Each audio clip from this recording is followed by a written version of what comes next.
ভারতীয় আগ্রাসনের প্রতিবাদে প্রতীক হয়ে দাঁড়িয়েছে আমাদের আবরার ফাহাদ, বুয়েটের আবরার ফাহাদ। যারা খুনি যারা তাদের যে আইনজীবী, তাদের মধ্যে নাকি একজন শিশির মনির ভাই নামে একজন রয়েছে। আমরা একটু ছাত্রদল সভাপতি বোধহয় বলতে চাচ্ছিলেন, যদি বলে ফেলেন 2-1 মিনিটে আমরা একটু বিরতিতে যাব। আচ্ছা, ধন্যবাদ।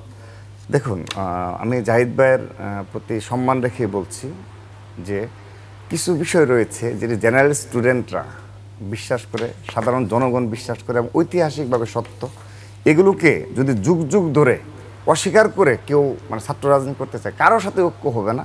এবং এই বিভেদ থেকে আসলে ঐক্য গঠন করা, ঐক্য প্রত্যাশা করা খুবই দুরূহ বিষয়।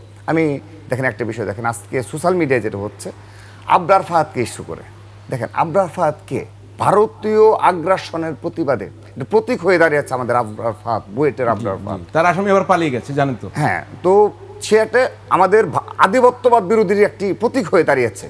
এখন তাকেও কিন্তু দেখেন বিতর্কের একটা পর্যায়ে নিয়ে এসেছে। এটির পেছনে গুপ্ত রাজনীতি, আপনি মানেন না মানেন আমি বলছি। এবং আপনি এগুলো আজকে ছাত্রলীগ সহ যারা পালিয়ে গেছে তারা সোশ্যাল মিডিয়ায় এগুলো অপপ্রচার চালাচ্ছে। এই সুযোগটা কেন দেওয়া হবে?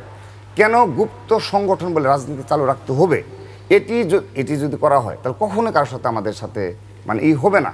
দেখেন আবরার ফাহাদের যে ইস্যুটা যে সামনে নিয়ে আসা হলো, এখানে আবার শিশির মনির ভাইয়ের নামটা কিন্তু সামনে আসতেছে, যে হয়তো অন্য কোনো শিশির মনির ভাই হতে পারে, আই ডোন্ট নো, কারণ আসার আগে আসলে সব চেক করার সুযোগ হয়নি।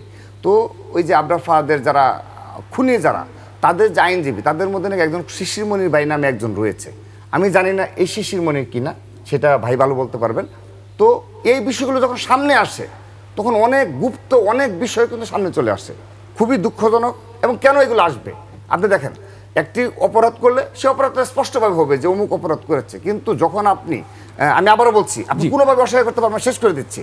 আপনি যদি ঢাকা বিশ্ববিদ্যালয়ে 15, জাহাঙ্গীরনগরে 7, জগন্নাথে 5, তিতুমির কলেজে 2 সদস্যের কমিটি প্রকাশ করেন, আচ্ছা আপনি যদি সারাদিন আমাকে বুঝান, তাহলে বাকি নেতাকর্মীদের আপনি কোনোদিন আপনি যত ব্যাখ্যা দেন, আমি জানি জাহিদ ভাই এখানে 100টা ব্যাখ্যা দাঁড় করতে পারবে, 100টা লজিক দাঁড় করতে পারবে, বাট আমি শেষ করে দিই। তো সেক্ষেত্রে এই যে 2 সদস্য, 7 সদস্য, 5 সদস্য, এটি যদি সারাদিন বলে যুগের পর যুগ এভাবে বলে আসছে, এখন এই 25 সালে এসেও যদি এই ব্যাখ্যা দেয়, তাহলে আপনি বলেন আমাদের ঐক্যটা কিভাবে হবে? আমরা কিভাবে ঐক্যবদ্ধভাবে আগামী ছাত্র রাজনীতির গুণগত পরিবর্তন নিয়ে আসবো?